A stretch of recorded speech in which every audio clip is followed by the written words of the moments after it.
मीटरचं अंतर आहे स्टेज मध्ये आणि गाडीमध्ये। मनोज जरांगे हे आझाद मैदानात स्टेज जवळ पोहोचलेले आहेत आणि हा जल्लोष तुम्ही बघताय, ही सगळी दृश्य तुम्ही बघताय। मी माझ्या कॅमेरामॅनला विनंती करेल की ज्या ठिकाणी मनोज जरांगे आता उतरतायत ती दृश्य आपण बघतोय। मनोज जरांगे हे आता स्टेज जवळ पोहोचलेले आहेत। गाडी थेट स्टेजच्या पर्यंत आणण्यात आलेली आहे, कारण ज्या पद्धतीची गर्दी आहे या आझाद मैदानात अशक्य आहे की चालत येणं, त्याच्यामुळे थेटपणे गाडी ही आता स्टेज जवळच आणण्यात आलेली आहे। आणि आता जी प्रतीक्षा होती की अनेक दिवसांपासून मनोज जरांगे आझाद मैदानात कधी आंदोलन करणार, तर ती प्रतीक्षा आता अखेर संपली आहे। आझाद मैदानात मनोज जरांगे येऊन पोहोचलेले आहेत आणि आता स्टेज जवळ गाडी आणण्यात आलेली आहे। हजारोंची गर्दी आहे, सुरक्षेची काळजी सुद्धा तितकीच घेतली जाते। त्याच्यामुळे मनोज जरांगे यांच्या सोबत मराठा आंदोलकांचं हे भगवं वादळ आता आपण स्क्रीनवर बघतो आहोत। आझाद मैदानात मनोज जरांगे यांची गाडी येऊन पोहोचलेली आहे, ती स्टेज जवळ येऊन पोहोचलेली आहे। अवघ्या काही क्षणातच मनोज जरांगे या संपूर्ण गर्दीला संबोधित करतील। कशा पद्धतीने हे आंदोलन होणार आहे हे देखील सांगितलं जाईल। छत्रपतींच्या नावाचा जयघोष केला जातोय आणि अक्षरशः मनोज जरांगेंना एकदा भेटण्यासाठी ही गर्दी आसुसलेली आहे। अनेकांनी आपल्या सोबत पुष्पगुच्छ आणलेले आहेत, फुलं आणलेली आहेत। मनोज जरांगेंना व्यक्तिशः भेटावं अशी अनेकांची इच्छा आहे। मात्र इथे आपण बघतो आहोत की मुंबई पोलिसांचा कडेकोट बंदोबस्त आहे। सीआरपीएफचे सुद्धा पोलीस या ठिकाणी आहेत, दंगल नियंत्रक पोलीस हे सुद्धा इथे आलेले आहेत, मराठा समाजाचे समन्वयक हे सुद्धा आता इथे आलेले आहेत। त्याच्यामुळे आता आपण बघतो आहोत की मनोज जरांगे पाटील हे आता स्टेज जवळ येऊन पोहोचलेले आहेत। त्याच्यामुळे भगवा ध्वज घेऊन त्यासोबतच मशाल घेऊन आता मनोज जरांगे यांचं स्वागत केलं जात आहे। इतकंच नाही तर मनोज जरांगे आता गाडीच्या बाहेर आलेले आहेत आणि अभिवादन करतील ते या संपूर्ण गर्दीला। आणि ही झलक आपण बघतो आहोत की आझाद मैदानात अनेक वर्षांच्या अनेक दिवसांच्या प्रतीक्षेनंतर आता आझाद मैदानात येऊन धडकलेले आहे हे भगवं वादळ। आझाद मैदानात आज मनोज जरांगे पाटील जेव्हा आले तेव्हा अनेक दिवसांची प्रतीक्षा होती की जेव्हा प्रयत्न केला मनोज जरांगेंनी मुंबईच्या वेशीवर येण्याचा तेव्हा तो खरं तर असफल ठरलेला होता।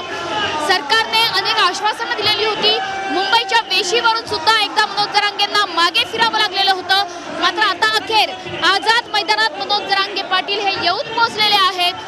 त्यांची एक झलक बघण्यासाठी हा मराठा समाज आतुरलेला आहे आणि ते आपण बघतोय की पोलिसांच्या कडेकोट बंदोबस्तात या ठिकाणी मनोज जरांगेंना आणलं जात आहे। दंगल नियंत्रक पथकाला सुद्धा पाचारण करण्यात आलेलं आहे। त्याच्यामुळे एकंदरीतच आता हे भगवं वादळ मनोज जरांगेंच्या नेतृत्वाखाली मुंबईत घोघावणार यामध्ये कोणतीही शंका नाही। मुंबईत हे भगवं वादळ घोंगावायला सुरुवात झालेली आहे। आजचा दिवस हा सर्वात महत्त्वाचा आणि कदाचित एक महत्त्वाचा ऐतिहासिक दिवस ठरेल या संपूर्ण मराठा आंदोलनाकरता, कारण मनोज जरांगे पाटलांचं हे मराठा आंदोलन, मराठा आरक्षणाच्या मागणीचं आंदोलन हे आता आझाद मैदानात येऊन पोहोचलेलं आहे। मनोज जरांगे आझाद मैदानात पोहोचलेले आहेत। कदाचित ते इथून पुढे आता सगळ्या आंदोलकांना काही संबोधित करतील। सगळ्यात महत्त्वाचं आहे की या आंदोलनाची जी पार्श्वभूमी आपण बघितली की आरक्षणाच्या मागणीसाठी हे आंदोलन केलं गेलं, सगळे सोयऱ्यांच्या नावानं आरक्षण मिळावं अशा पद्धतीने मागणी करण्यात आली आणि आता मनोज जरांगे हे स्टेजवर येऊन पोहोचलेले आहेत। मनोज जरांगे यांचं स्वागत केलं जातंय, मोठा जयघोष केला जातोय।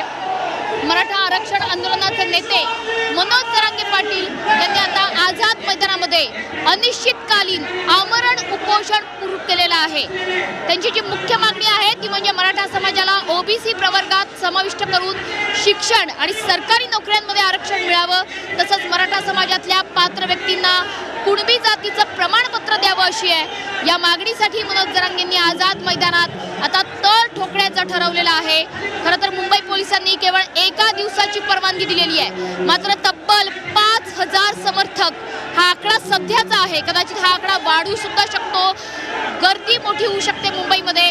गणेश उत्सवाचं वातावरण आहे आणि मनोज जरांगे सध्या दृश्य बघतोय, आल्यावर त्यांनी व्यासपीठाला नमस्कार केलाय, स्टेजला नमस्कार केलेला आहे, आपल्या आंदोलकांना अभिवादन करतायत। आंदोलनाची जी परवानगी आहे ती सकाळी 9 ते 6 इतकीच मर्यादित आहे। 7000 चौरस मीटर क्षेत्र वापरण्याची मुभा आहे। सुरक्षा सुरक्षा व्यवस्था आहे, मात्र सध्याची ही दृश्य बघतोय आंदोलकांचा गर्दीचा डोंब उसळलेला आहे. मनोज जरांगे हे सध्या पुष्पहार अर्पण करतायत छत्रपतींच्या पुतळ्याला. छत्रपतींना त्यांनी डोकं टेकवून वंदन केलेलं आहे, आशीर्वाद मागतायत मनोज जरांगे.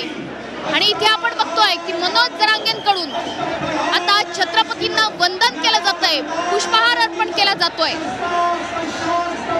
अंतरवली सराठी गावातून हजारो समर्थकांसह मुंबईला रवाना झालेलं हे शेवटचं वादळ असेल असं मनोज जरांगेंनी म्हटलं. या लढाईला त्यांनी शेवटची लढाई म्हटलं. शांततापूर्ण आंदोलन